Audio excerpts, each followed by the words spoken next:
Boa noite a todos, sejam muito bem-vindos a vocês que se encontram aqui, né, no plano físico, enfrentaram aí uma chuva, um trânsito, mas estamos todos aqui e chegamos bem, que é o mais importante. Como sempre, nós conversamos, falamos. Inicialmente, saúdo a todos que aqui se encontram, né? E que todos também que acompanham essa palestra pela Rede Amigo Espírita, a Rádio Brasil Espírita, né, de Maceió, e pelas demais redes, o YouTube, o Facebook da FEAPC. Então, mais uma vez, boa noite, sejam muito bem-vindos. Sintam-se em casa, pois em casa realmente vocês estão. Nós estamos aqui na FEAC, que é a casa que tem Kardec como inspiração e mentor. Então não é pouca coisa. As vibrações luminosas que são aqui produzidas são levadas a todos aqueles indistintamente que conosco entram em contato. A vocês que estão aqui, repito, no plano físico, aos amigos, curiosos, irmãos do outro lado da vida que também estão aqui neste ambiente, numa outra dimensão, se nós podemos assim nos expressar, né? E também, repito, aqueles que pela reverberação da eletrônica estão nos assistindo.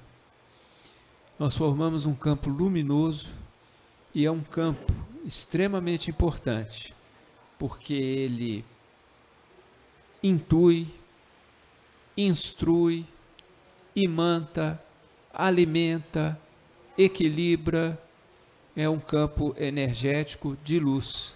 Luz que nós tanto precisamos, né, nos dias atuais, nessa época em que nós estamos vivenciando a chamada transição planetária, em que o nosso planeta, como uma chaleira em ebulição, vamos dizer assim, está vivendo situações complexas, onde coisas muito boas, muito interessantes, luminosas estão ocorrendo, mas o contrário também. Então nós estamos num verdadeiro turbilhão, caldeirão, né? E nós temos que saber filtrar, saber apreender as vibrações luminosas que vão nos equilibrar, que vão fazer com que nós possamos estar com os dois pés bem firmes no chão e, mais do que isso, como uma árvore, uma bela e frondosa árvore, em que vemos um caule, né, vemos um tronco, melhor dizendo, forte, poderoso, uma copa bonita, mas nós não vemos, mas sabemos, ela está enraizada no aqui e no agora. Ela consegue sorver alimento para a sua manutenção. Então, ao mesmo tempo em que nós estamos enraizados na terra, em que nós sorvemos os alimentos necessários para nós vamos olhar para cima, vamos olhar para o alto e vamos também absorver as energias luminosas da Mãe Espaço. Como nós também mencionamos sempre, conhecereis a verdade e a verdade vos libertará. É um ensinamento do Senhor Cristo Jesus que está em João 8:32. E esse conhecimento, ou essa verdade, né? Ele fala, conhecereis a verdade vos libertará. É aquela verdade do autoconhecimento, do conhecimento da vida maior e de nós nos conhecermos no aspecto mental, emocional e principalmente nós sentirmos, percebermos, termos a consciência plena, efetiva, de que nós somos espíritos imortais, que estamos aqui neste momento passando por experiências na carne, no chamado mundo físico, mas a nossa natureza sempre foi e sempre será divina. A nossa natureza é exatamente igual ao do Senhor Cristo, dos grandes seres, porque todos nós somos centelha, todos nós somos fagulha, ou, se nós formos colocar num termo muito específico e utilizado, talvez um termo até técnico, se a gente pode dizer assim, na espiritualidade, nós somos um microquantum da luz imutável. Então nós somos muito chique, nós somos grande coisa e nós temos que fazer com que essa nossa grandeza, que é inerente a todos, todos somos assim, possa se manifestar através de nós no plano físico e através de nós conosco mesmo, na nossa vida, em todas as situações em que nós nos encontramos. Muito bem. O nosso tema de hoje é a influência da matéria e nós estamos mais vinculados especificamente à questão 370A do Livro dos Espíritos. Na semana passada, com a condução do Carlos Alberto, estava presente a Bárbara, a Denise, foi conversado, foram trabalhadas, melhor dizendo, questões se não me falo melhor, 367 até 370. Eu vou ler assim só os questionamentos para a gente pegar esse gancho, para a gente fazer um contato mental com o que foi falado na semana passada. Então, os questionamentos eram, por exemplo, ao unir-se ao corpo, o espírito se identifica com a matéria? Essa era 367. 368. As faculdades do espírito são exercidas com total liberdade após a sua união com o corpo? Até essa é interessante, a resposta é: o exercício das faculdades depende dos órgãos que lhes servem de instrumento. A grosseria da matéria as enfraquece. 368. De acordo com isso, o envoltório material seria um obstáculo à livre manifestação das faculdades do espírito, como um vidro opaco se opõe à livre emissão da luz? Sim, e muito opaco. E aí vem algumas considerações. 369. O livre exercício das faculdades da alma está subordinado ao desenvolvimento dos órgãos? E aí tem, então, toda uma questão. 370. Pode-se deduzir da influência dos órgãos uma relação entre o desenvolvimento dos órgãos cerebrais e o das faculdades morais e intelectuais? Então, tudo isso foi conversado, trabalhado, exposto. Então, chegamos finalmente à questão 370A. Nós vamos ler porque é importante para que a gente tenha percepção do que está sendo comentado. 370A. Sendo assim, a diversidade das aptidões entre os homens se deve unicamente ao estado do espírito? A resposta: unicamente não é o termo exato. O princípio dessa diversidade reside nas qualidades do espírito, que pode ser mais ou menos adiantado. Mas é preciso que se leve em conta a influência da matéria, que entrava com maior ou menor intensidade o exercício de suas faculdades. Repetindo, unicamente não é o termo exato. O princípio dessa diversidade reside nas qualidades do espírito, que pode ser mais ou menos adiantado. Mas é preciso que se leve em conta a influência da matéria, que entrava com maior ou menor intensidade o exercício de suas faculdades. E agora vem um comentário. Ao encarnar, o espírito traz certas predisposições. Admitindo-se para cada uma delas um órgão correspondente no cérebro, O desenvolvimento desses órgãos será efeito e não causa. Prestem atenção nisso.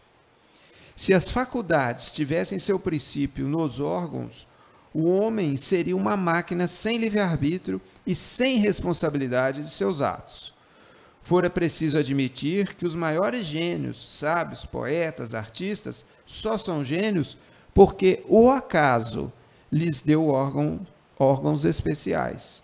Consequentemente, sem esses órgãos, não teriam sido gênios e o último dos imbecis poderia ter sido um Newton, um Virgílio ou um Rafael, desde que se achasse provido de certos órgãos. Essa suposição se torna mais absurda ainda quando aplicada às qualidades morais. Assim, segundo esse sistema, um Vicente de Paulo, se a natureza o tivesse dotado de tal ou tal órgão, poderia ter sido um celerado, e o maior dos celerados só precisaria de certo órgão para ser um Vicente de Paulo. Admite, ao contrário,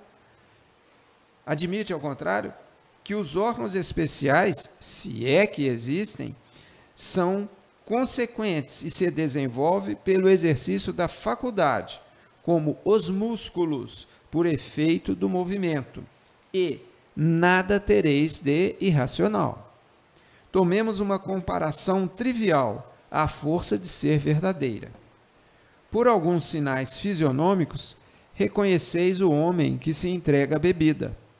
Serão esses sinais que fazem dele um bêbado?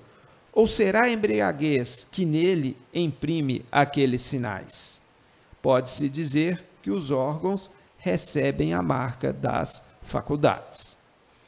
Então, nós lemos aqui a questão, a resposta e lemos também o comentário.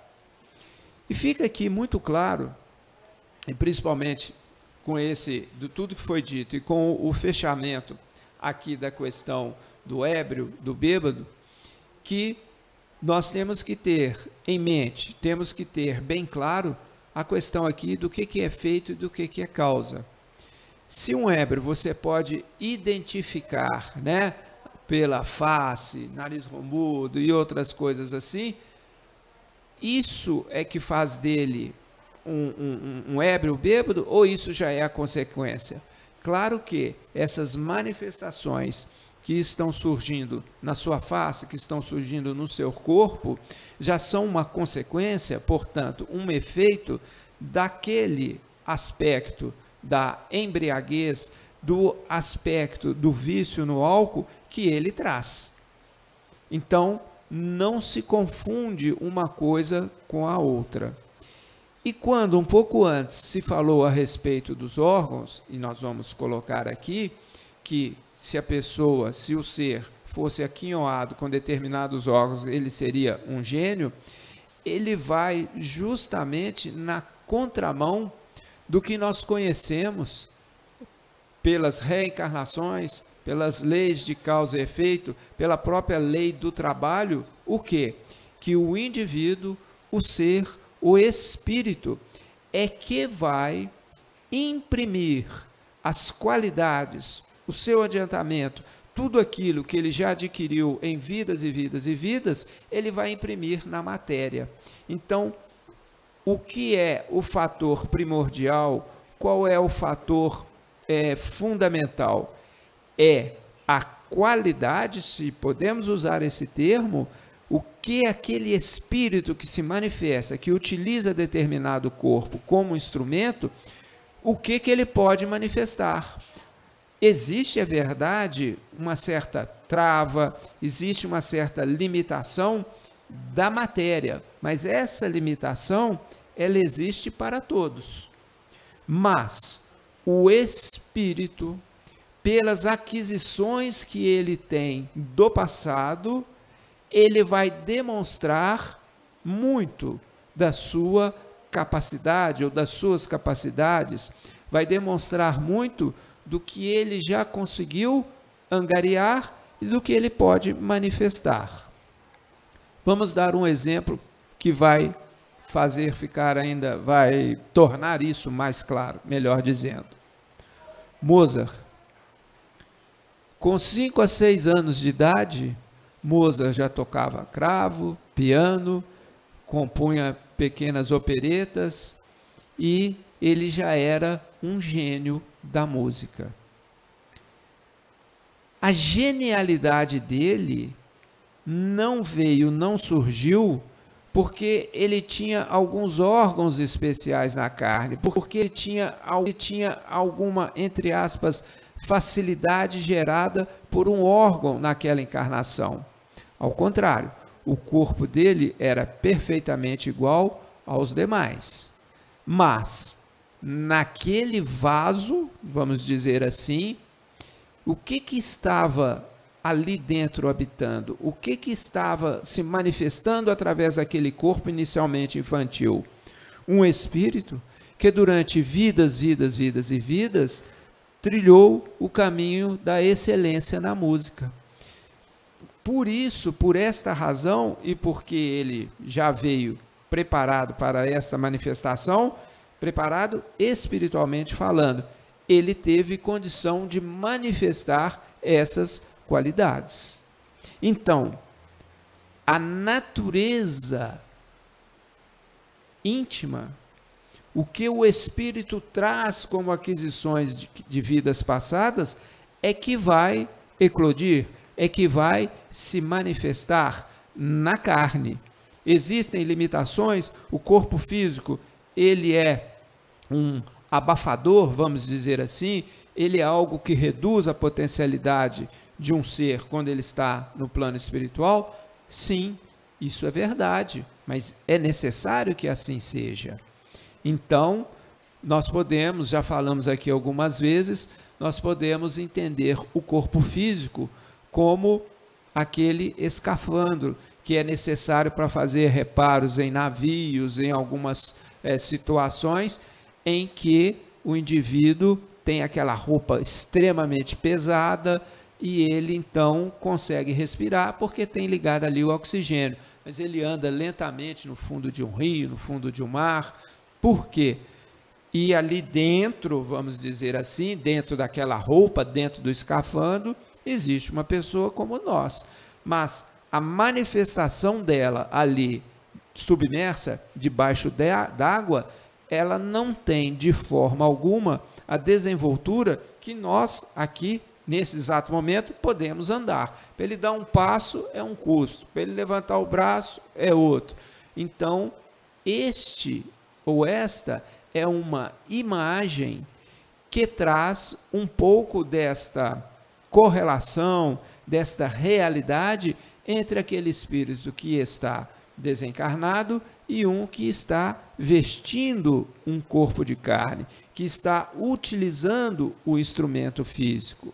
Então, são situações que nós vivenciamos. Nós aqui agora que estamos no corpo físico, temos limitações, mas de alguma forma elas são necessárias, são úteis, têm sua razão de ser e nós vamos explicar, né? Então, nós poderíamos dizer, numa outra imagem, na espiritualidade, vamos dizer assim, próxima aqui, né? Logo após o desencarne, nos primeiros planos, né? Do chamado pós-mortem, o movimento vibratório está a 440 e nós aqui estamos nos 110 volts. Então, existe uma defasagem de ciclagem, de energia, de movimentação. Estou fazendo a comparação com a energia elétrica para que a gente possa entender. Mas tudo isso é necessário. Então, muito bem. Eu vou ler aqui um trecho que veio do livro Filosofia Espírita, do Miramês, comentando exatamente sobre esse assunto. Ele dá ainda mais embasamento para tudo que nós vamos conversar hoje. Ele diz assim: é importante que não se confunda efeito com causa, que nós dissemos agora há pouco. Os efeitos nos mostram que existe uma fonte de todas essas consequências. Todas as faculdades da alma dimanam dela mesma, da alma, do ser. E quando encarnada, ela se serve de órgãos para se mostrar ao mundo tal qual ela é, na soma das suas qualidades espirituais. Os efeitos são anúncio de que existe uma causa, existe algo, vamos chamar assim, pré, né? O que vem antes. Certamente que os órgãos materiais, como instrumentos do espírito, estando danificados, esse encontra dificuldades para expressar seus sentimentos e dar sua mensagem falada e por vezes escrita aos seus irmãos em caminho. E ainda mais, existe a comunicação. Deixa eu tomar um pouquinho aqui. Desculpa, gente. Existe a comunicação entre os dois mundos, desde quando o homem é homem, e a matéria fica no meio das duas inteligências, se servindo na ampliadora e às vezes condensadora. Uma reduz e outra amplia suas vibrações, para que exista sintonia de entendimentos. Eis a mediunidade. Então aqui ele está fazendo essa correlação. Se podemos dizer, a matéria é oprimida para que aconteça sua purificação. O espírito, aqui está entre aspas, intelectualiza a matéria e ela avança com o progresso para fins que os próprios homens desconhecem, embora alguns já tenham uma ideia do que poderá ser a matéria viajando nos milênios incontáveis. Um exemplo dessa fonte pura se encontra em Jesus Cristo, onde o amor era um celeiro de luz, de modo a tudo fazer com uma simples vontade sua. Paulo, o apóstolo, chegou a compreender esse amor de Jesus e escreveu alguma coisa sobre eles nos seus sagrados pergaminhos. Mais à frente ele diz assim: as faculdades do espírito independem dos órgãos. A alma precisa deles para realizar as comunicações na faixa material. E essa comunicação pode ser cerceada pelas decadências dos órgãos em questão. O espírito encarnado, quando em duras provas, tem os seus órgãos dificultando que ele expresse suas faculdades, que são interrompidas, no sentido de que os sentimentos se eduquem para novas tarefas no porvir. Nunca, porém, da matéria nasceram as faculdades inteligentes. A causa de todas elas se encontra na alma, no ser espiritual, semente divina de Deus, que se reveste de variados corpos, como se dá na própria natureza. E ele ainda prossegue um pouco. Muito bem. O que é importante, o que é fundamental nós absorvermos e compreendermos bem? Nós, como eu falei aqui, somos espíritos, centelhas divinas, alguns chamam de fagulhas, faíscas, microquanto de luz imutável. As palavras, a terminologia são variadas, mas nós somos, como espíritos, como centelhas, nós somos um micro-universo. E a nossa identificação com o Pai, qual é? É justamente por sermos espíritos que nós temos essa identidade espiritual. Mas o espírito, para se manifestar, ele precisa de instrumentos, ou ele precisa de corpos. O espírito é que comanda, manipula, ele é que impressiona com a sua vontade os corpos. Portanto, ele é que age, ele quem? O espírito age sobre os seus corpos, sobre o instrumento, para ocorrer a manifestação. Algum tempo atrás, assisti um trecho de um vídeo na internet, eu não vi ele todo, em que o Divaldo Pereira Franco falava de um encontro que ele teve com o Chico Xavier. Ele era bem mais jovem, no começo ainda trabalhando na mediunidade, em Pedro Leopoldo. E ele relatou que no final de uma reunião, em que até ocorreu um tratamento nas cordas vocais dele, Divaldo, ele sentiu um perfume muito bom, e ele percebeu que esse perfume estava sendo exalado e que ele vinha do próprio Chico Xavier. Ele, o Chico, disfarçando, fechou o paletó, falou, não, isso aí é uma atuação, isso é coisa da espiritualidade, e deixou por isso mesmo. Por que eu estou falando isso? Eu falei de um espírito, Chico Xavier, encarnado à época, em contato com o Divaldo, também encarnado, e ele continua encarnado, espero que por muitos anos aí, mas existiu o quê? Uma manifestação através do corpo físico do Chico Xavier. Por quê? Porque o corpo dele, depois de um determinado trabalho espiritual, ele exalou o perfume. E o Divaldo percebeu que não era um espírito, a espiritualidade que estava, vamos dizer assim, propiciando isso. Vinha do próprio Chico Xavier. Muito bem. Ora, não é todo o corpo que exala um perfume dessa natureza. O Chico Xavier, claro que ele já tem um desenvolvimento espiritual, já tem uma evolução que já caminhou bastante, né? Ele já tem aquisições espirituais. E, nessa vida que se encerrou há pouco, ele galgou, né?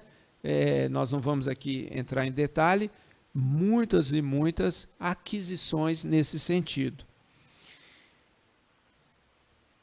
Se ele, Chico Xavier, teve essa condição e outros não a possuem, não têm essa condição, o que está aqui ficando bem claro? Justamente o que foi lido no começo.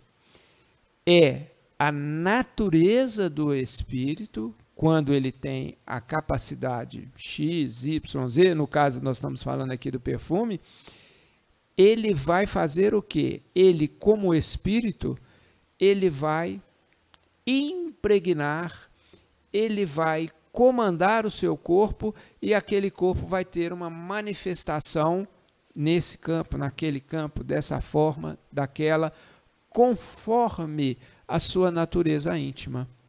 Então, se nesse caso, nesse fato que eu contei, houve essa manifestação, está provando exatamente o que nós lemos aqui no começo com relação aos comentários da questão 370A. Não existe um órgão especial, porque senão a pessoa poderia ter uma natureza até mesmo ruim e negativa, mas se ela tem um órgão, se ela tem alguma coisa diferente na sua formação física, então ela exalaria perfume. Isso não é real. É a natureza do espírito que se manifesta, que é a causadora do perfume ou do bem-estar, da vibração que a gente, às vezes, se aproxima de uma pessoa, você fala assim, nossa, é uma pessoa agradável, que bom conversar com ela, pessoas gostam de ficar em volta dela. Por quê? Porque estão absorvendo um eletromagnetismo de natureza superior. Quando também o contrário ocorre, né? Nós já brincamos aqui falando que tem aquelas pessoas que são espalha-bolim. Chega a pessoa, tem um pessoal conversando, o pessoal sai de perto. Ninguém consegue ficar próximo daquela pessoa. Por quê?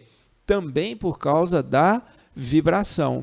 No caso, uma vibração o quê? Que repele, que espanta. uma vibração porco-espinho, sai todo mundo de perto. Mas por quê?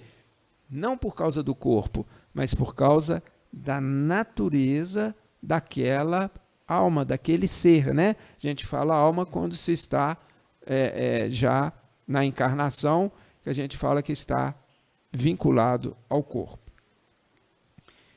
Então, o corpo, ele vai responder ao comando que vem do íntimo, ao comando que vem do espírito. Isso é que deve ficar bem destacado para que a gente possa compreender, fazer uma nova leitura dessa questão 370 e entender esta capacidade que o espírito tem de manifestação e de manipulação das matérias, energias que estão ao nosso redor, que nos cercam, né? A evolução, ela, dentre outros critérios, né, ela pode ser medida, avaliada, né, a evolução de um ser, pelo grau de domínio que aquele ser, que aquele espírito exerce sobre a matéria.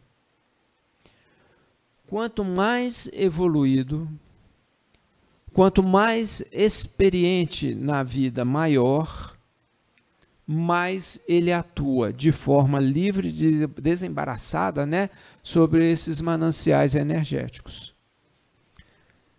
Por exemplo, a cura de um leproso.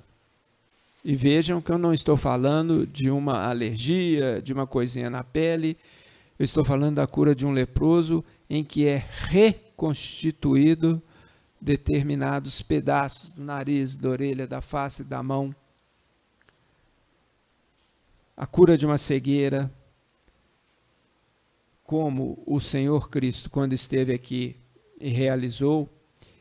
Esse tipo de atuação, esse tipo de trabalho, esse tipo de cura, como a gente queira encarar, somente pode ser realizada por seres altamente espiritualizados que detêm conhecimento, habilidade e poder para tal.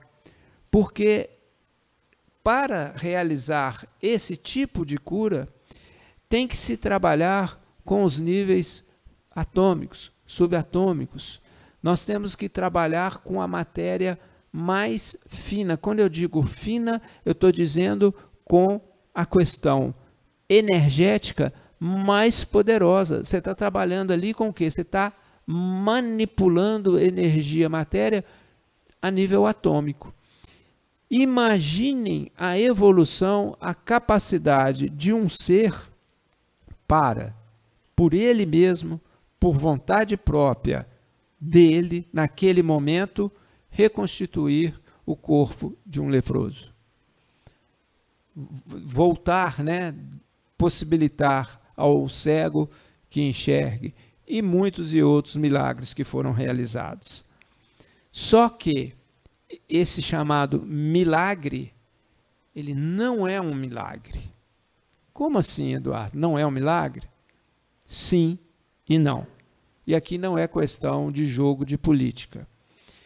Sim, é um milagre porque você vê aquilo ali sendo realizado naquele momento. A gente tem notícia do que aconteceu. É uma coisa fora do comum. Mas esses milagres já ocorreram em outras situações. Então, essa situação, este acontecimento, ele tem o quê? Ele tem um encaminhamento de conhecimento, poder, atuação, manipulação energética.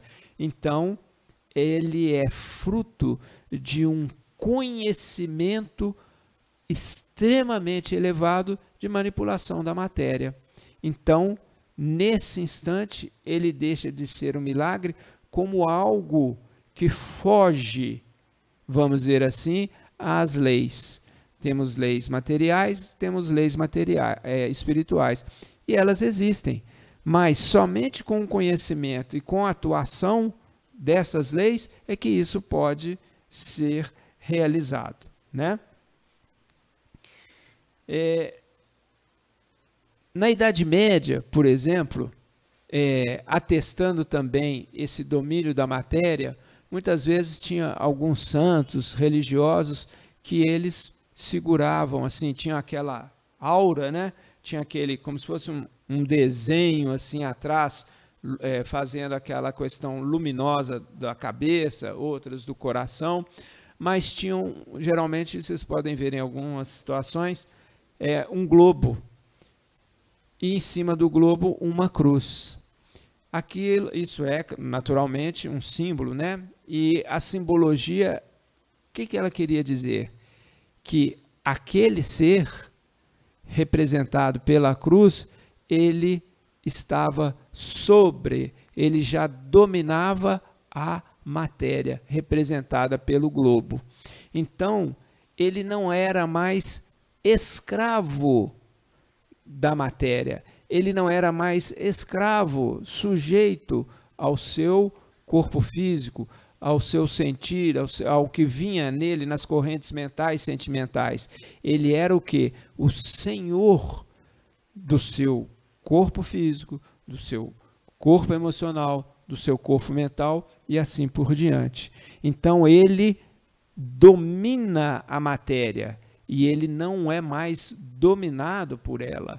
Então isso faz toda a diferença quando você vai trabalhar, quando você vai pesquisar e ver a questão da evolução espiritual.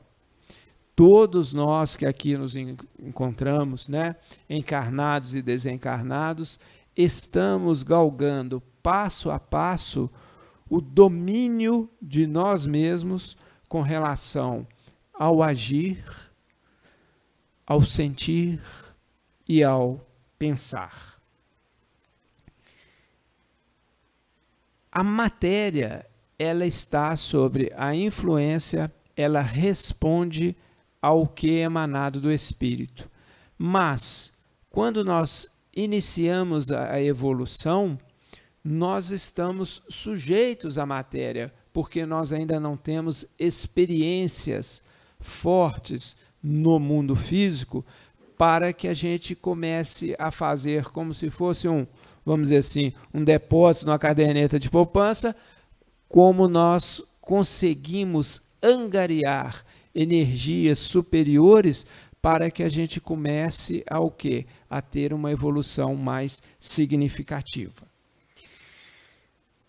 Perispírito é uma terminologia corretamente utilizada para indicar que o espírito, para se manifestar, como eu já disse, ele precisa de corpos, né? Então, o perispírito, o que envolve, né, esse sufixo? O que está envolvendo o espírito?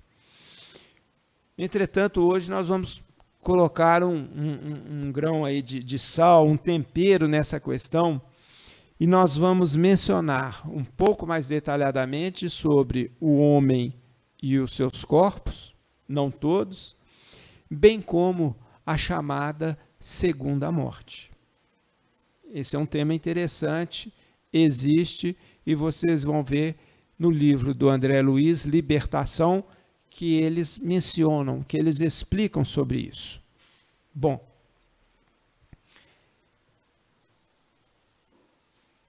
a identificação, nós, como espíritos, com o nosso corpo físico, com o nosso corpo emocional, com o nosso corpo mental, ela tem que ser trabalhada no sentido de que nós, como eu disse, sejamos os senhores. Nós temos que ser reis, rainhas no nosso mundo interno.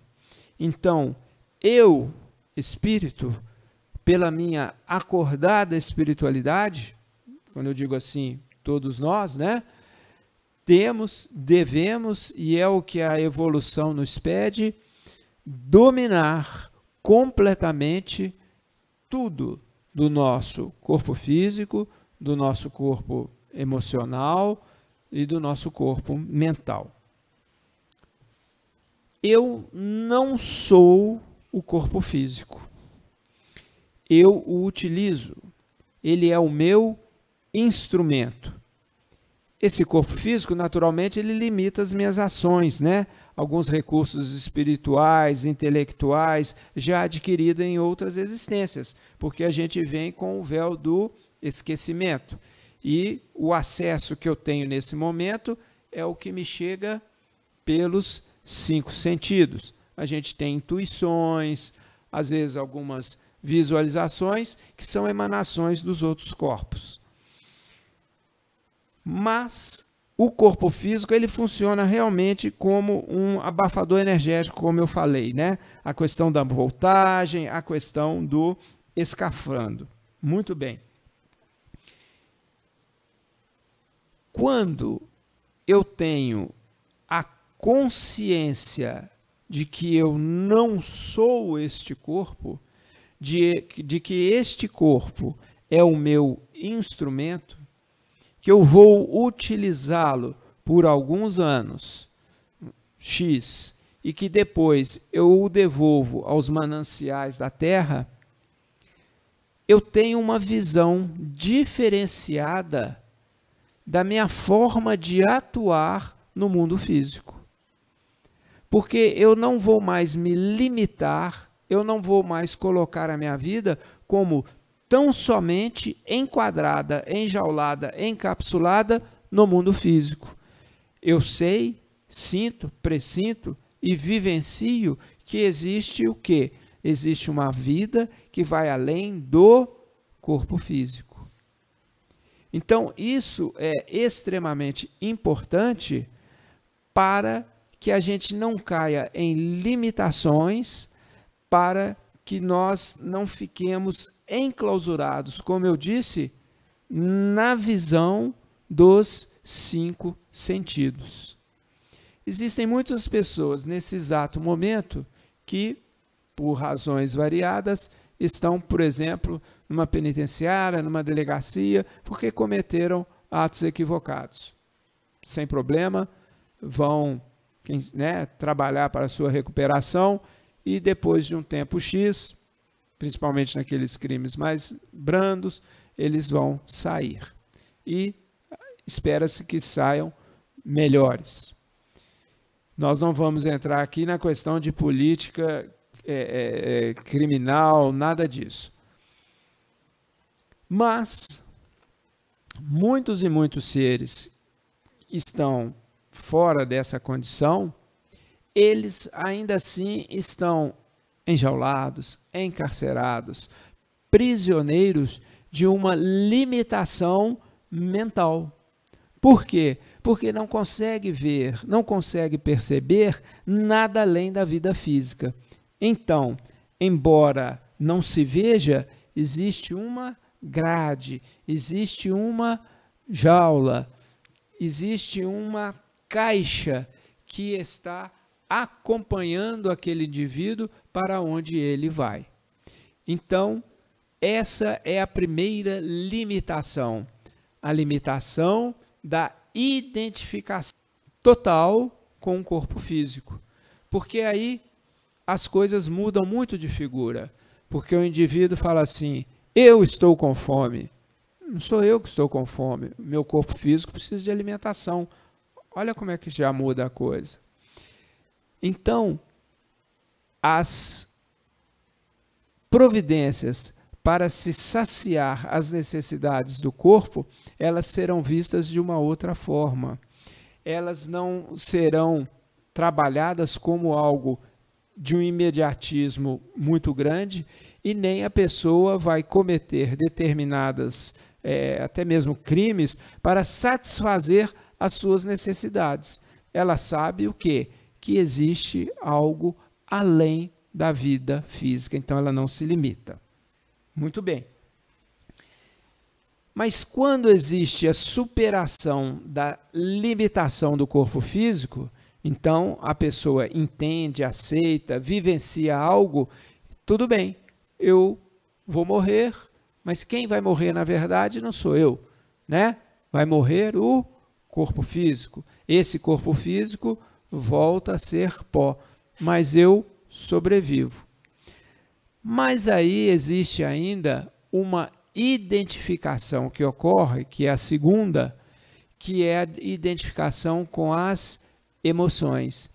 Então, a pessoa entende que ela é depressiva, que ela é irritável, que ela é isso, que ela é aquilo, conforme o seu corpo emocional está vibrando naquele momento. Então, mais uma limitação, mais uma identificação. E também ocorre, quando se vence essa identificação com as emoções, vem as identificações com as mentalizações, com os chamados pensamentos. E a identificação com o pensamento, ela é igualmente forte. Por quê? Porque o nosso pensamento, o nosso corpo mental, ele está constantemente funcionando, ele está em ebulição. Então, quando o pensamento casa com o sentimento, emoção, ele forma um amálgama, ele forma como se fosse uma entidade. Ele tem forma, cheiro, cor e pode-se perceber, do outro lado da vida, a natureza daqueles pensamentos. E o indivíduo, a pessoa, se identifica com o pensar, com o constante pensamento que está na sua mente.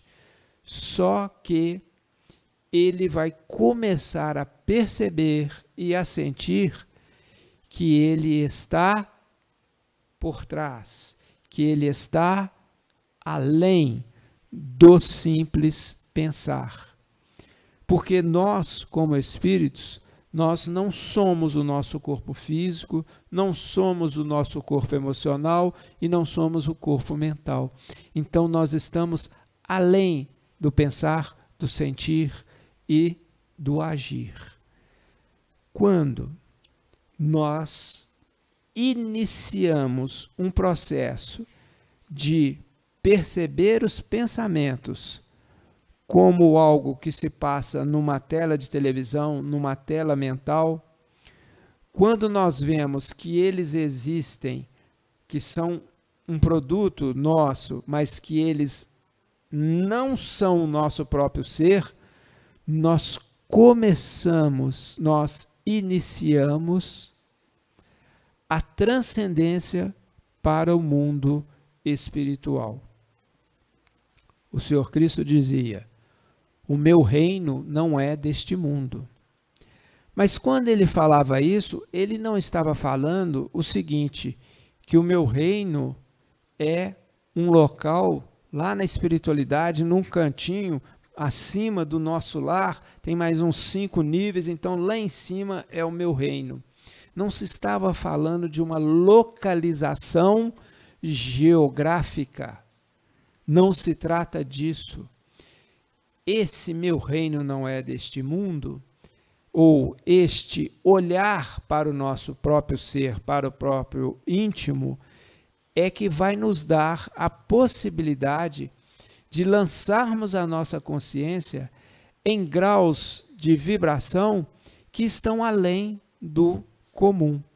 Então, meu reino não é deste mundo, o meu reino não está no pensamento, não está no sentimento, nós estamos além, nós estamos acima. E essa questão, nós estamos aqui comentando, mas ela só pode ser percebida quando ela é vivenciada. Então, existem muitos ensinamentos a respeito disso, e o Senhor Cristo, numa delas, num desses ensinamentos, ele disse mais ou menos assim: nós temos que nos tornar crianças para entrarmos no reino dos céus. Mais à frente nós vamos explicar isso. Bom, Alguma pergunta? Tranquilo? Então vamos lá. No livro Libertação,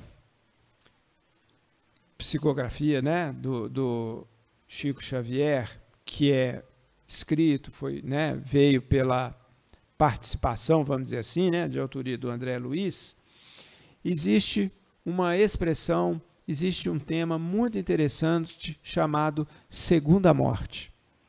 E por que nós vamos falar nisso aqui? É para que vocês possam perceber que este corpo emocional, esse perispírito emocional, ele é o quê? Um instrumento. Ele não é o nosso ser. Ele é importante, mas ele é o quê? Um instrumento, um corpo, como esse aqui. Quando eu perco esse corpo, eu vou para o corpo chamado astral, o corpo emocional, e ali eu vou me manifestar, todos nós vamos, e vamos ter interações naquele mundo. E pode ser um mundo igualzinho a esse, em termos de quê? De parede, isso, aquilo. Vamos sentir algumas diferenças, mas eu digo assim, esse mundo tem a sua especificidade atômica. Agora, olhem bem o que o André Luiz conversa com o instrutor Gúbio. É no livro Libertação, dependendo da edição, as páginas alteram um pouquinho, mas está mais ou menos na página 80, começa na 82 e vai a 86. Nós não vamos ler tudo, mas alguns trechos.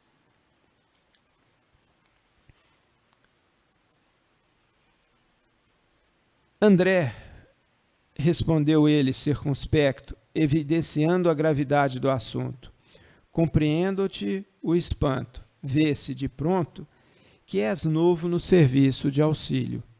Já ouviste falar de certo numa segunda morte? O André Luiz responde, sim, acentuei. Tenho acompanhado vários amigos à tarefa reencarnacionista, quando atraídos por imperativos de evolução e redenção, tornam ao corpo de carne. De outras vezes, raras aliás, tive notícias de amigos que perderam o veículo perispiritual, conquistando planos mais altos. A esses missionários, distinguidos por elevados títulos na vida superior, não me foi possível seguir de perto. Gúbio, o instrutor, sorriu e considerou.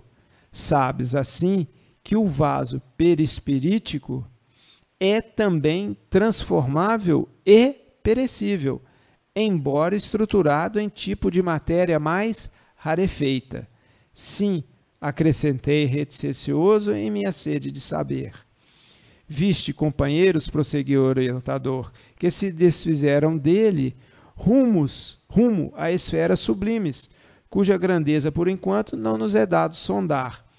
E observaste irmãos que submeteram a operações redutivas e desintegradoras dos elementos perispiríticos, nossa, trava-língua, para renascerem na carne terrestre.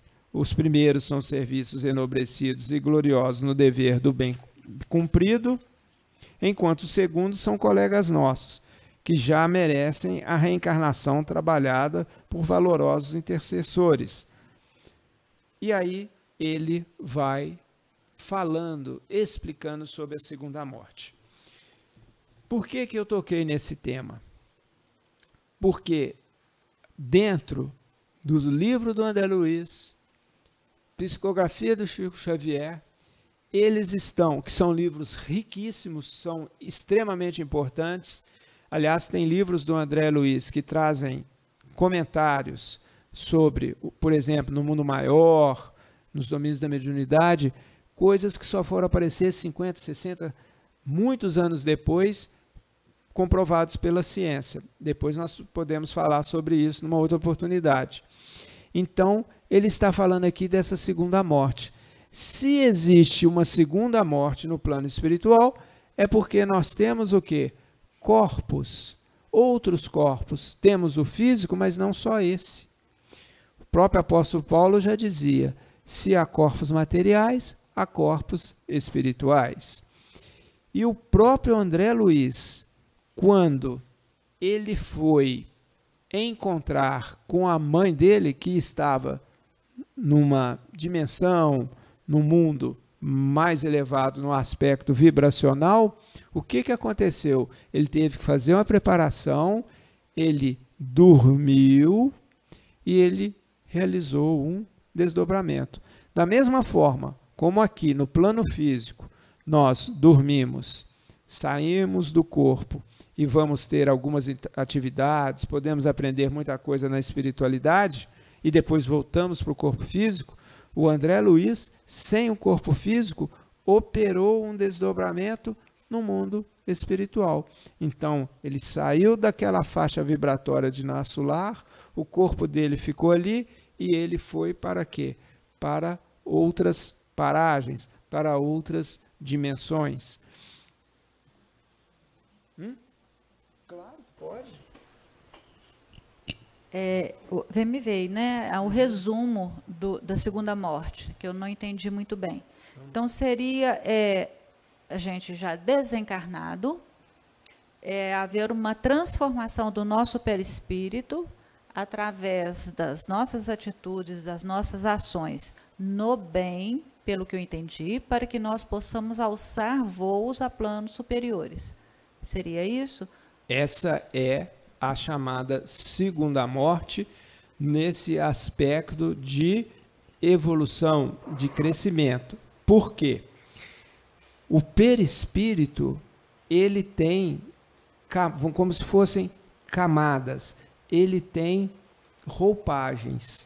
Chega um determinado momento, logo após o desencarne e no chamado mundo, no corpo emocional, no chamado mundo astral, em que o indivíduo vai galgando, ele vai subindo, vamos dizer assim, no aspecto vibracional, que aquele corpo vai perder a sua função. Então, ele abandona aquele corpo é desintegrado, vamos dizer assim, e ele vai para corpos ainda mais elevados. Porque a gente, depois, numa outra oportunidade, pode conversar sobre o perispírito, que o perispírito ele é um termo geral, mas existem muitas estratificações, muitos corpos. Então, nós temos o corpo emocional ou astral e nós temos também o chamado corpo mental. Então, muitos desses seres, eles saem do mundo astral e eles vão vivenciar um chamado corpo mental, em que a vibração é ainda mais rarefeita e são mundos ainda mais elevados. Tudo isso são questões vinculadas a graus vibracionais. Se nós imaginarmos, por exemplo, a água, você tem o estado sólido, gelo, você tem o líquido e você tem o gasoso. Então, nós temos variadas, vamos dizer assim, manifestações em razão desses graus dimensionais. Ok? Tá. Então, isso aqui também ficou claro, né? Ficou evidenciado que o espírito, o ser espiritual, é que vai dar o tom da sua vida, da sua encarnação. Se é verdade que o corpo físico, ele abafa, que ele impede determinadas manifestações do eu espírito, do nosso próprio ser, isso é igual para todos. E se um ser consegue manifestar, como Chico Xavier, um perfume e o outro não, né? Estou usando esse exemplo assim bem distante, é porque aquele indivíduo que habita aquele corpo, ele, como espírito, é que vai fazer a diferença. Ele é que vai manifestar o seu próprio ser, as suas aquisições, a sua evolução que foi trabalhada é que vai sobrepor a matéria. Então, nós temos uma escala espiritual enorme. Vamos chamar aqui de, vou colocar aqui, é infinita, né? E temos um ser, por exemplo, como o Senhor Cristo, que esteve aqui e que realizou, como eu disse, todos aqueles milagres, mesmo envergando um corpo físico. Por quê? Pela sua capacidade espiritual. É uma notícia, vamos dizer assim, que todos sabem, não é novidade para ninguém, nós mesmos já falamos aqui. Aliás, o Carlos Alberto falou na semana passada que para o adensamento dos corpos, para a descida de Jesus Cristo, para que ele pudesse cumprir aquela missão, para envergar um corpo físico, ele veio, alguns falam, foi 3.000, foi 2.000, não estou aqui fazendo a conta exata, porque sinceramente eu não sei, mas dizem que no mínimo aí uns 2.000, 3.000 anos, para quê? Para que ele viesse fazendo a descida nos mundos planos, para que novamente ele pudesse envergar um corpo físico, para que aquele corpo pudesse aguentar a sua vibração. Em alguns momentos, o Senhor Cristo não podia nem orar com muito fervor, porque o corpo físico dele começava, às vezes, até a suar sangue, e aquele corpo poderia ser desintegrado, apesar de todo o trabalho que foi feito. Em razão de quê? Em razão da sua evolução. Claro que é um ser que foge ao comum, que foge a qualquer comparação com o que nós temos aqui no nosso planeta neste momento, né? Bom,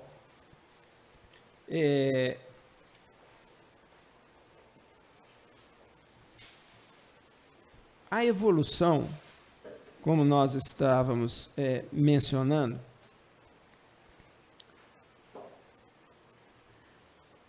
ela tem o aspecto de nós nos reconhecermos como personalidades, reconhecermos o nosso corpo físico, nosso corpo emocional, nosso corpo mental, como uma individualidade, como um instrumento que nós criamos e nós utilizamos para que nós possamos ter experiências no plano físico e nos outros mundos planos adjacentes.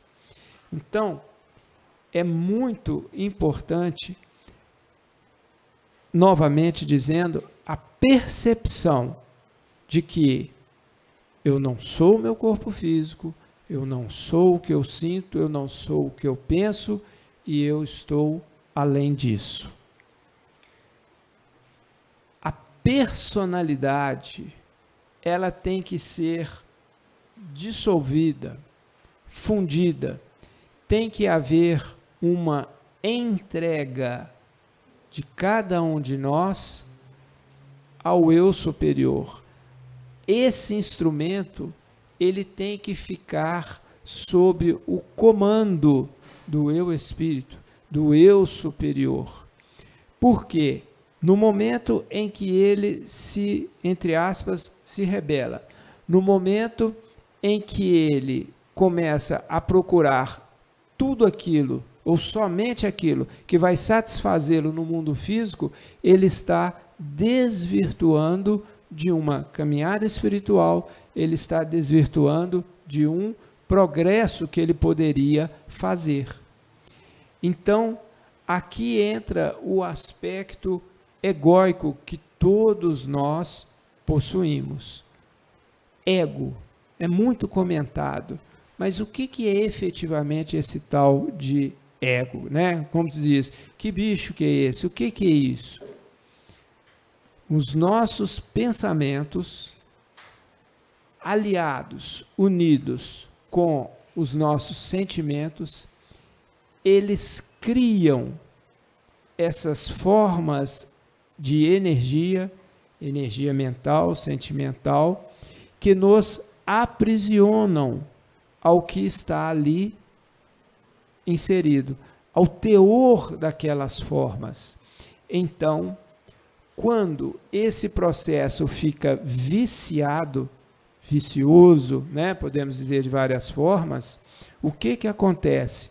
O homem começa a se tornar escravo da sua mentalização, começa a se tornar escravo dos seus sentimentos. Então, existe uma inversão de papéis em que aquilo que deveria ser comandado passa a comandar. Então, dizem, né, ou fala-se que o homem perdeu a cabeça, né? O homem, o ser humano. Por quê? Porque ele inverte a sua condição de espírito, de comandante, e ele fica sujeito, ele fica escravo do seu sentir, pensar e realizar. Então, ele fica inferiorizado nesse aspecto e ele entra no chamado vício. Vícios de todas as ordens. Por quê? Porque houve essa inversão. Porque houve o quê? Essa virada, vamos dizer assim, em que o súdito e bem inferior tomou o lugar do rei, da rainha, do pensador, do comandante. Então, nós temos que perceber, sentir como nós estamos trabalhando o nosso ser espiritual para que esse motim não ocorra ou para que a gente possa perceber que não deixe que a coisa vá adiante e a gente possa perder muitas oportunidades ou até mesmo perder uma encarnação. Alguma pergunta? Não? Então tá bom.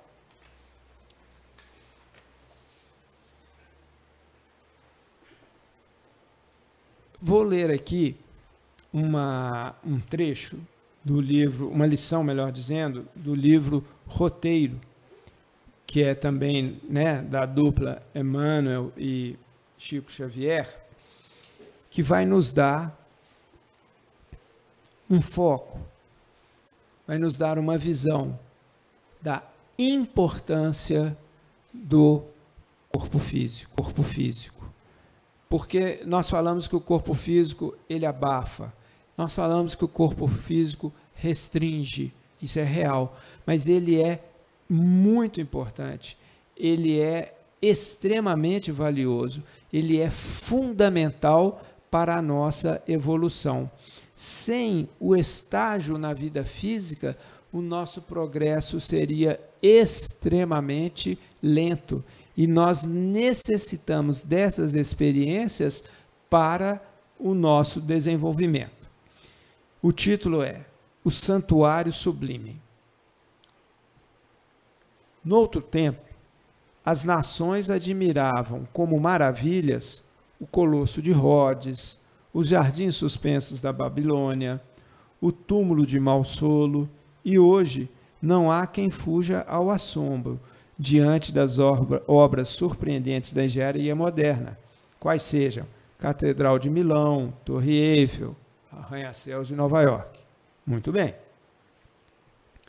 Raros estudiosos, no entanto, se recordam dos prodígios do corpo humano, realização paciente da sabedoria divina nos milênios, templo da alma, em temporário aprendizado na Terra. Por mais se nos agigante a inteligência, até agora não conseguimos explicar, em toda a sua harmoniosa complexidade, o milagre do cérebro, com o coeficiente de bilhões de células.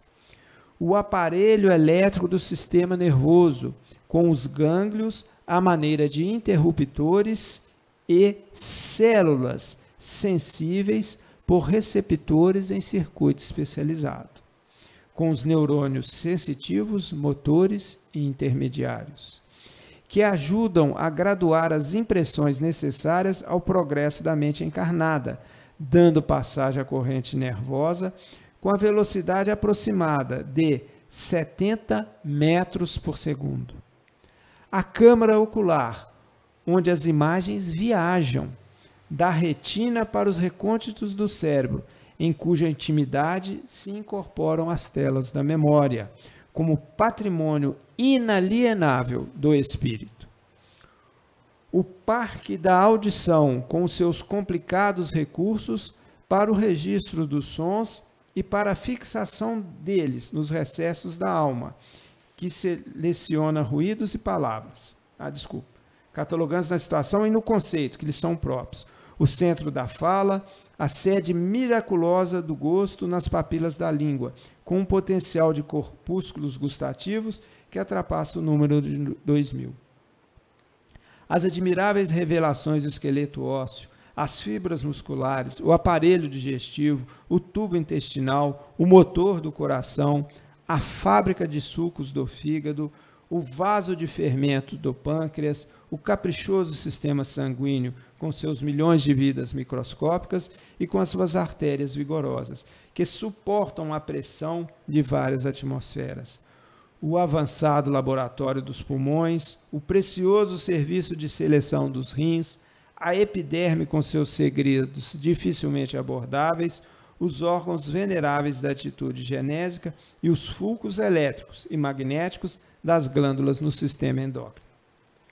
No corpo humano, temos na Terra o mais sublime dos santuários e uma das supermaravilhas da obra divina.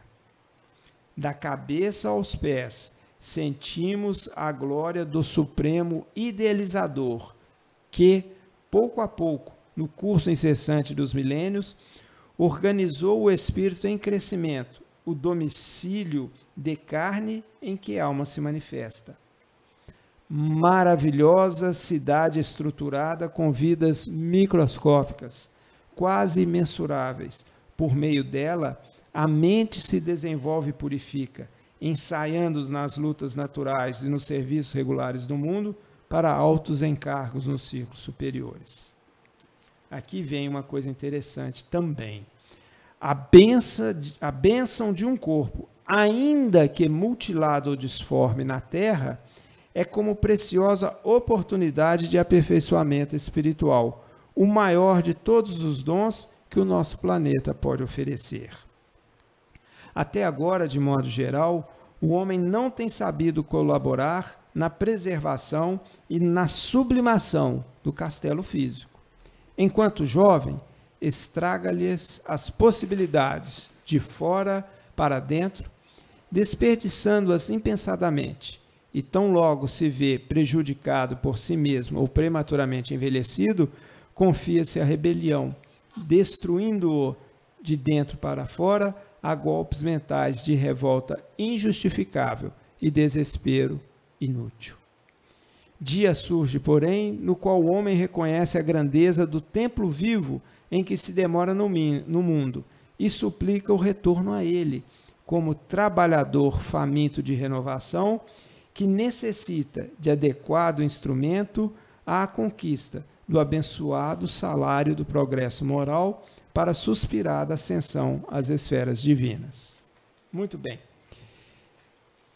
Se é verdade que o corpo físico nos limita em comparação ao que existe no mundo espiritual, a essa velocidade de manifestação, aos ciclos eletromagnéticos que vibram lá e aqui vibram de forma menos intensa, a grande realidade é que o corpo físico, mesmo disforme, como diz, mesmo com problema, ele é uma grande bênção.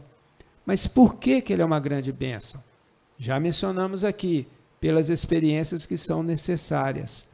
Mas, para o refazimento do passado, o corpo físico é que vai novamente nos dar a possibilidade do reequilíbrio. Alguns exemplos. Pessoas que em outras vidas, em outras experiências, abusaram do corpo físico, por exemplo, com vícios de toda a ordem. O que acontece?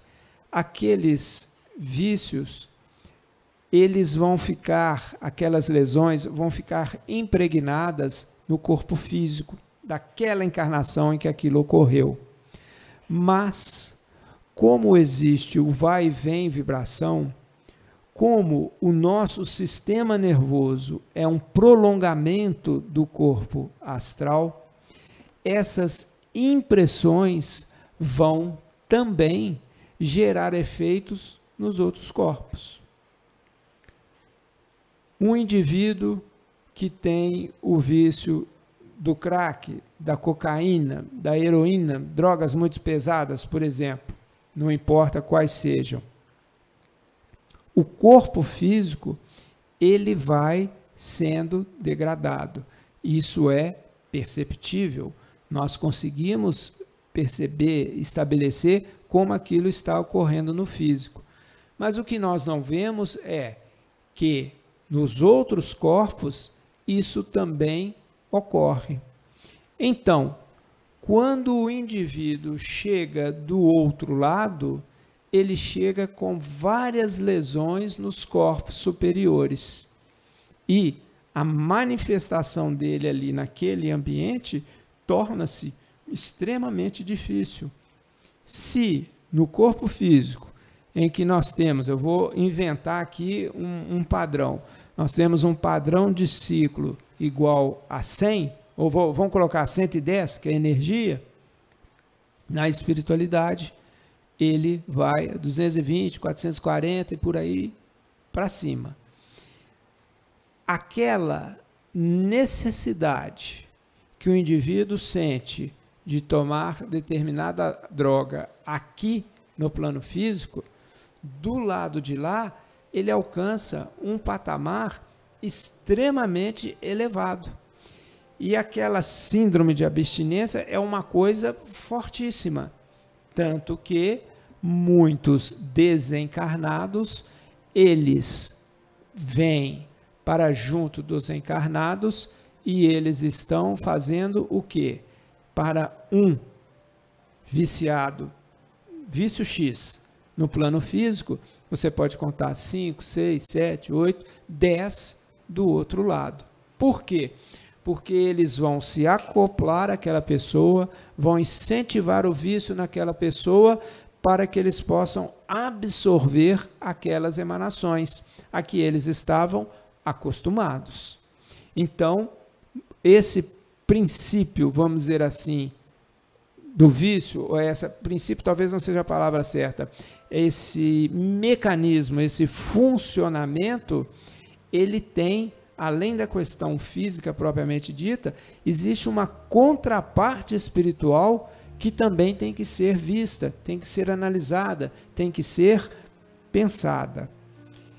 E essas lesões no cérebro físico e depois que vão ter a sua repercussão no cérebro perispiritual, dizendo dessa forma, elas precisam ser o quê? Elas precisam ser harmonizadas, elas precisam ser tratadas. E qual é o tratamento por excelência para esse tipo de situação e para muitas outras, né? Estou falando aqui de vício, mas existem aspectos morais também. É a encarnação. Por quê? Porque o corpo físico, ele novamente vai abrigar aquele ser, ele vai servir de molde para o restabelecimento correto do que deve ser feito. Pelo fenômeno da repercussão, ele vai atuar nos outros planos também, e principalmente porque ele vai funcionar como um fio-terra, como um mata-borrão. Então, aquelas impregnações que ficaram incrustadas na alma, vamos dizer dessa forma, elas fluem para o corpo físico, se manifestam muitas vezes como doenças e situações as mais variadas possíveis, mas aquilo é o quê? Escoado, aquilo é liberado. E o indivíduo, quando depois de um tempo X volta para o mundo espiritual, ele volta, né, Dora, com o corpo zeradinho, bonitinho, tudo novinho. Espera que não erre mais, né? A gente espera. Então, esse mecanismo, ele é utilizado pela espiritualidade e de variadas formas, para quê? Para a recuperação dos seres. Então, a influência da matéria na vida do espírito, ela é muito grande. Limita em alguns aspectos. Em outros, o corpo físico, e sempre vai ser assim, ele é uma grande bênção, porque é através dele que nós vivemos, temos experiências, convivemos, né? Progredimos, e muitas vezes o corpo físico ele é utilizado para quê? Para que a gente possa ser curado de mazelas que estão fixadas, que estão incrustadas, que estão gravadas nos corpos superiores. Então, mais uma vez, como disse aqui a lição, o corpo físico, ele é uma grande bênção, ainda que disforme, né? As situações que são enfrentadas são bênçãos. Não quer dizer, muitas vezes, que não sejam dolorosas, né? Então, isso é sempre utilizado pela espiritualidade, pela justiça e providência divina, para equalizar, para organizar, para equilibrar a vida de um ser, pessoalmente dizendo, aquele indivíduo, como também de todo o nosso globo. Estava conversando ontem em família com relação ao culto no lar, e em decorrência de alguns comentários, eu me lembrei de um fato muito interessante, que a gente vê o fenômeno da repercussão, a questão da causa e do efeito. Atualmente não se fala dessa localidade, mas há anos atrás, quando eu era mais jovem, né, não tinha cabelo, né, o que acontece? Falava-se da fome de Biafra, né? Hoje fala-se Sudão e outros locais. E nessa região de Biafra, muito interessante, que existiam lá a população passando uma fome terrível, aquelas crianças totalmente esquálidas, né? Sem alimentos, e eles ficavam em locais cercados. Eram verdadeiros campos, né? E aquilo remetia a um passado bem recente.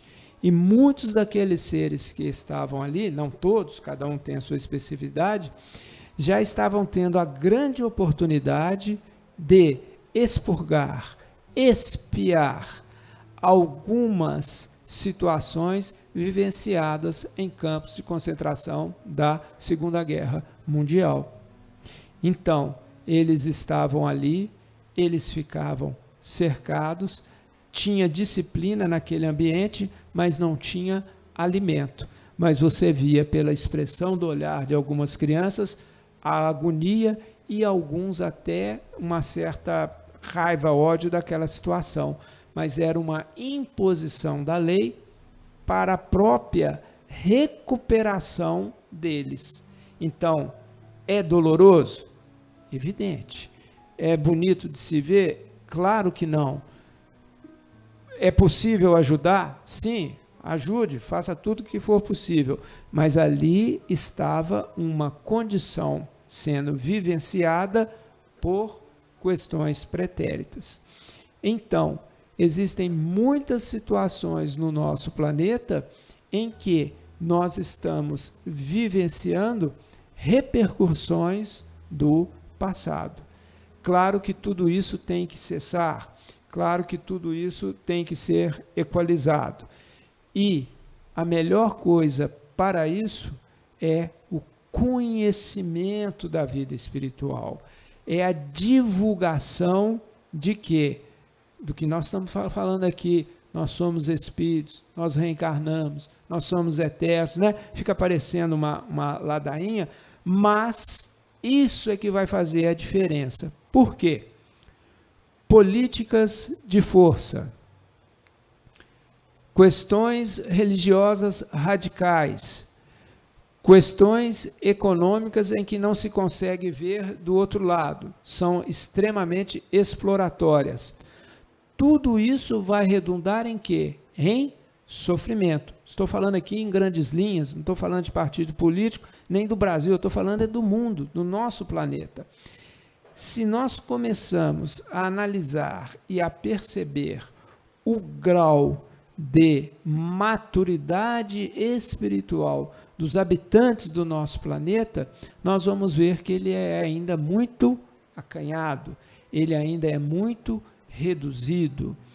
E a força na questão de se faça assim, faz desse jeito, da obrigação, isso não funciona. É indispensável o conhecimento, o exemplo, a conscientização de todos os seres para que o nosso planeta possa o quê? Progredir, para que a gente possa evoluir. Porque senão entra num ciclo de vai e vem, vai e volta, até em questões de reencarnação, e aquilo não tem o quê? Não tem um progresso, não tem uma saída. O mundo está evoluindo? Está. Muita coisa melhorou? Sem dúvida. Nós não estamos fazendo aqui, sendo profetas do Apocalipse, mas é que isso tem que ser acelerado, para que nós possamos sair mais rapidamente da situação em que nós nos encontramos. Então, conhecimento espiritual é fundamental para o nosso planeta. Quando eu estou falando isso, eu não estou fazendo aqui proselitismo religioso e falando o seguinte: vamos divulgar o espiritismo e tudo vai ser resolvido. Se todo mundo for espírita, pronto, o mundo vai ser uma beleza. Não se trata disso.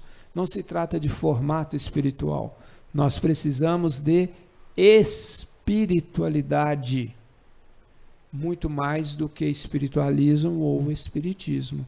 Nós precisamos de conscientização, porque senão nós podemos entrar em formatos religiosos, em questões que vão ficar o quê? Restritas a uma pessoa que acredita nisso ou naquilo. Ok? Tá tranquilo? Pergunta? Não, Eduardo, pergunta não, mas o chat ficou muito calado escutando. As pessoas estão meditando a respeito da questão, porque é realmente assim, o que nós estamos fazendo aqui, o que nós vamos ter pela frente, né? O que nós vamos enfrentar. Nós estamos nos preparando para a próxima encarnação. Né? Na realidade, como escola, nós temos que nos graduar. Isso. E a responsabilidade sobre o nosso corpo físico, ela é tão grande que a gente não consegue mensurar. Né? Então, assim, a gente tem que pensar como a gente quer retornar na próxima encarnação. É essa grande questão que eu acho que para o espírita é mais fácil de entender. Todas as religiões já estão lidando com isso, mas para o espírita traz uma responsabilidade maior sobre o corpo físico, porque é através, igual você falou, através dele é que nós vamos nos depurar, nós vamos ter outras oportunidades de aprimoramento. Exatamente. O que você colocou, ele é importante, ele é fundamental, ele é imprescindível, porque nós que temos um conhecimento, temos uma experiência, uma vivência da reencarnação, da lei de causa e efeito, de como existem esses fenômenos da repercussão de atos, né? Pensamentos, sentimentos de vidas passadas nas vidas atuais, como isso nos ajuda a não cometermos determinados erros. Não tem nenhum santo, ninguém está isento de equívoco, mas eu digo como auxilia a nós termos uma visão um pouco mais além, uma visão que sai do comum do dia a dia para a questão da responsabilidade pessoal. É muito importante ficar claro que não se está fazendo aqui uma questão de uma apologia, de fixação de regras, de mandamentos, nada disso. É uma questão de expansão da consciência. Está vinculada a nós percebermos a vida além daquela caixinha que eu falei que todos nós temos no começo, que existe gente que está presa, que está em determinadas situações, mas nós temos as nossas caixas, as nossas limitações, crenças que nos limitam. Então, isso é que deve ser trabalhado e expandido.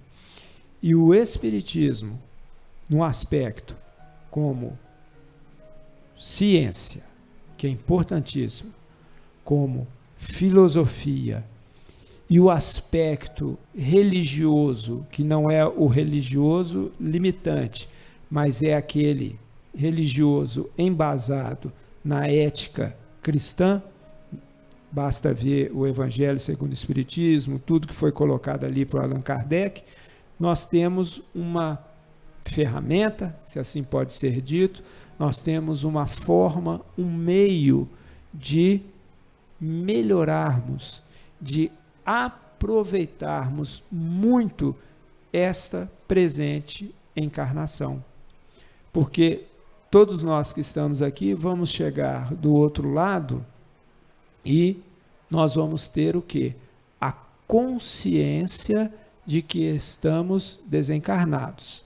Eu aconselho, sabe, Dora, fazer o seguinte: se você qualquer coisa tiver dúvida, você olha para trás. Se não tiver sombra, você já foi, tá? É um método, podem existir outros. Você olha, não fez sombra, eu fui. Hein? Você vai ficar com medo, Dora? Que isso, Dora? Não demora. Mas o que acontece? Por que eu disse isso? São milhares, são milhões, e isso é muito sério, de pessoas, não é ligado à maldade, nada disso, pessoas bacanas, normais, cumpriram o seu trabalho na vida, viveram a vida e tal, que desencarnam, sequer têm a ideia de que a experiência carnal acabou. Aqui mesmo na nossa casa, nas reuniões de apoio espiritual, quantos chegam e falam assim: o que eu estou fazendo aqui? O que aconteceu comigo? Eu não sei de nada. Por quê? Porque eles não detêm o conhecimento. Eles não detêm a ciência, no aspecto ciência, consciência ali naquele momento, eles não sabem efetivamente, né? Ignoram no exato sentido da palavra, coisas básicas de que vai se viver do outro lado, né? Quando uma pessoa vai viajar, quando vai para outro país e providencia o passaporte, que língua que vocês falam aí e tal, se a pessoa não sabe, ele leva um livrinho, estou com fome, quero ir no banheiro, alguma coisa assim. Então chega do lado de lá totalmente ignorante da vida espiritual. E isso traz um grande sofrimento. E existem, uma coisa assim triste, existem pessoas que ficam com aquela mentalização de que morreu, acabou. Então, elas ficam no estado letárgico do outro lado da vida, ficam adormecidas efetivamente, porque extremamente materialistas, morreu, acabou, então não adianta nada. Um exemplo disso, vocês podem ver no livro Os Mensageiros, também do André Luiz, em que eles falam sobre aqueles que dormem. Olha, de cabeça assim, eu não sei, esse capítulo 12, 20, 22, é mais para o final. Então, o André Luiz está ali fazendo estágios de aprendizado, e ele enxerga aquele galpão enorme, onde estão ali como se fossem adormecidos, como se fosse assim um CTI, assim, e as pessoas ali vão ser auxiliadas, né? Quando o André Luiz chega lá, no dia seguinte, chega uma turma de seres para auxiliar passistas, né? Eu não lembro bem, não sei se são 2.000, 3.000 pessoas, mas eles vão dar passe só em uns 400, 500, que tem uma possibilidade de acordarem, deles voltarem vamos dizer assim, à vida, porque eles estão o quê? Adormecidos. Por quê? Morreu, acabou. Então nega. Como o aspecto mental sentimental, que eu já disse aqui, ele é muito forte, como isso cria a realidade. Se cria a realidade no plano físico, imagina no plano espiritual, que ele é muito mais plástico, ele responde muito mais prontamente ao que a gente pensa e sente do outro lado do que aqui. Tanto que também, né, livros do André Luiz, ele fala, tem lá uma pessoa agarrado com um monte de barro, falando, é o ouro, é o meu ouro, eu não largo, olha o meu tesouro. Aí eles falam, não, mas isso aí, companheiro, isso é terra e tal. Mas ele está o quê? Com a mentalização viciada, enxergando ouro, tesouro, onde existe um monte de terra e de barro.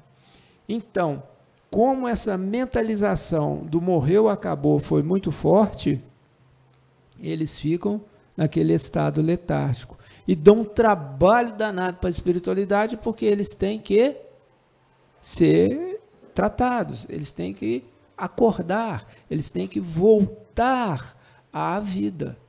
Então, imaginem vocês como o simples conhecimento do espiritismo, do espiritualismo, da questão reencarnacionista, como já ajuda e facilita a vida no pós-mortem, que a pessoa vai falar assim, opa, não tem sombra e tal, como é que é, o que está acontecendo?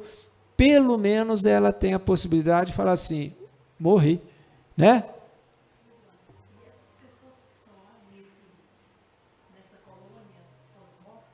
Elas ficam lá no século, esperando o juízo final. E ela fez, vou falar aqui que ela fez a colocação de que esses seres ficam às vezes muito tempo lá, ela está dizendo por alguns séculos. Eu não sei exatamente a questão do tempo, mas você vê um grande sofrimento nisso. Por quê? Porque eles poderiam estar ativos, vivenciando, tendo experiências, aprendendo, sendo úteis, e eles estão naquele estado.